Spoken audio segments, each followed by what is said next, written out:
We wore the most outlandish. The stage was like the size of a football field. You know, you just run as fast as you. I remember you guys there seemed to be a lot of running. Running. It was fantastic. You've always struck me as somebody who didn't quite find yourself in the given modalities. Yeah. Does that make sense? I never felt good enough to be in, like those guys. You're in an elite class of people to have a bunch of guys sit there and wait for you to just play more guitar. For some reason, I was into the weird, kind of abilities to play these hard melodies. I'm reluctant to mention it. I never really say it, but I guess it's time I could.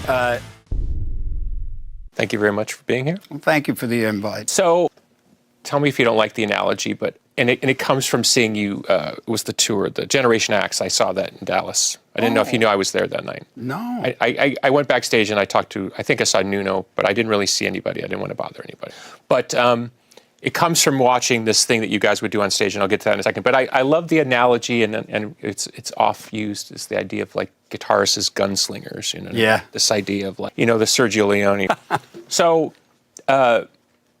And I'm not saying you're someone who prides himself as being like the fastest gun in the West. I've never gotten that feeling from you. In fact, I've read where you've sort of dissuaded people from focusing too much on that. Is that fair? Well, I would say so. I like having facility. It's a challenge to keep up. Yeah.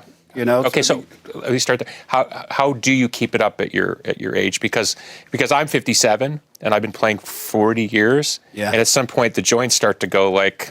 Yes. Take it easy, buddy. Yeah, we're kind of like, I don't know why, but when I was younger, I chose the route of being fascinated by chops.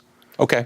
So it was an interesting discovery, and it was just something as simple as, look, if you sit down and just practice, you get better. And when I started getting better, it gives you a feeling of enthusiasm, self-respect, which I needed at the time. Okay. So that it becomes like an addiction. Very so much. for me, now practicing endlessly is not for everybody. Yeah. It's only for those that are that have pull to do it. Like you can try to force it. Yeah. But it's if it doesn't feel natural to you to want to. Yeah. So in a normal day, what would have been a practice? Well, my schedule back then, I was happy if I got 9 hours a day. I thought I was doing well at 4.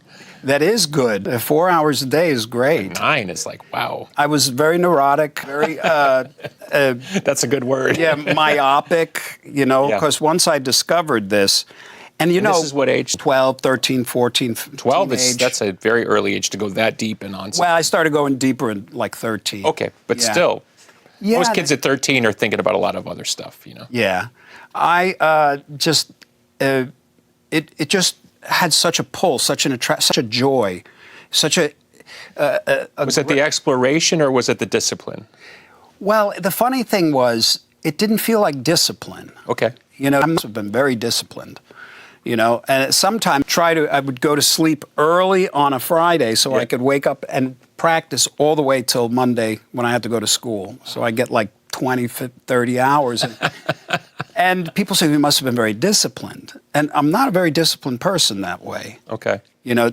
Passion, it was a passion. And you understand this. And because passion is a much more powerful engine of creation than discipline. Discipline implies you have to fight something. You have to push yourself to do something that you don't really want to do, but you got to do it. But passion says you're going to do this because you want to do it. Yeah. It'll be challenges along the way. There's never the thought of giving up or because failing. it's in your heart. Yeah. Yeah, it's in your heart. Yeah. It's like a little secret that you create with yourself.